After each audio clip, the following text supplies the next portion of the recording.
నక్సలైట్స్ల కీలక నాయకుడు తక్కెళ్లపల్లి వాసుదేవరావు ఆయనతో పాటు 208 మంది నక్సలైట్లు ఈరోజు ఛత్తీస్గఢ్ ముఖ్యమంత్రి విష్ణుదేవ్ సాయి ముందు లొంగిపోయారు.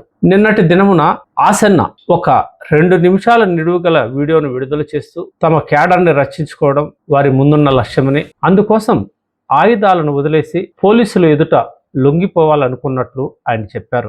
లక్ష్యాలు సాధించాలంటే బ్రతికి ఉండాల్సిన అవసరం ఉందని, అందుకోసమే జనజీవన స్రవంతిలో చేరి ప్రజా పోరాటాలు చేస్తామని ఆయన ఆ వీడియోలో వివరించారు. అందుకు అనుగుణంగానే ఈరోజు సుమారు 208 మంది లొంగిపోవడం మావోయిస్టు చరిత్రలో అతిపెద్దదిగా నిలుస్తుంది. బుధవారం నాడు మావోయిస్టు అగ్రనేత మల్లోజుల వేణుగోపాలరావు 60 మందితో లొంగిపోగా, అదే రోజు సుమారు 78 మంది ఛత్తీస్గఢ్లో లొంగిపోయారు. వీరంతా ఆయుధాలను తీసుకొచ్చి పోలీసులు స్వచ్ఛందంగా అప్పగిస్తున్నారు. ఈ రోజు లొంగిపోయిన 208 మందిలో సుమారు 70 మందికి పైగా ఆయుధాలను పోలీసులకు అప్పగించినట్లు అధికారులు తెలియజేశారు. ఈ లొంగిపోయిన వారిలో ఆసన్న చాలా కీలకమైన వ్యక్తి కావడం విశేషం. ఆయన తెలంగాణకు చెందిన ములుగు జిల్లా పోసోనిపల్లికి చెందిన వ్యక్తి. ఐటీఐ పాలిటెక్నిక్ చదువుకుని 1991లో పీపుల్స్ వార్ పార్టీలో చేరారు. 99లో పీపుల్స్ వార్ యాక్షన్ టీంకి అధిపతిగా నియమితుడయ్యాడు. అనంతరం ఐపీఎస్ అధికారి ఉమేష్ చంద్రను హైదరాబాద్లోని సనత్ నగర్ ప్రాంతంలో చంపేయడంలో ఇతని పాత్ర కీలకం.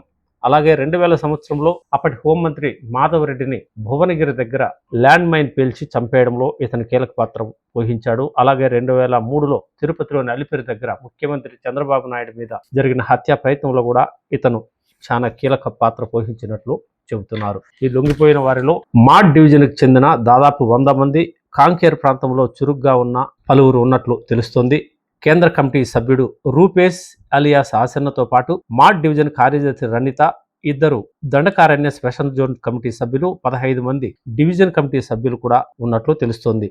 వీరంతా నిన్ననే జగదల్పూర్ వచ్చేందుకు వీలుగా కాంకేర్లోని కామ్తేరా బిఎస్ఎఫ్ క్యాంపుకు చేరుకొని అక్కడ వారు పరిశీలించిన తర్వాత వీళ్ళంతా జగదల్పూర్ వెళ్ళి ముఖ్యమంత్రి సమక్షంలో అధికారికంగా లొంగిపోయారు. పరిస్థితి చూస్తుంటే మావోయిస్టు ఉద్యమం పెద్ద ఎత్తున లొంగిపోతున్న మావోయిస్టుల దెబ్బకి దాదాపుగా ముగింపు దశకు వచ్చినట్లు పలువురు భావిస్తున్నారు.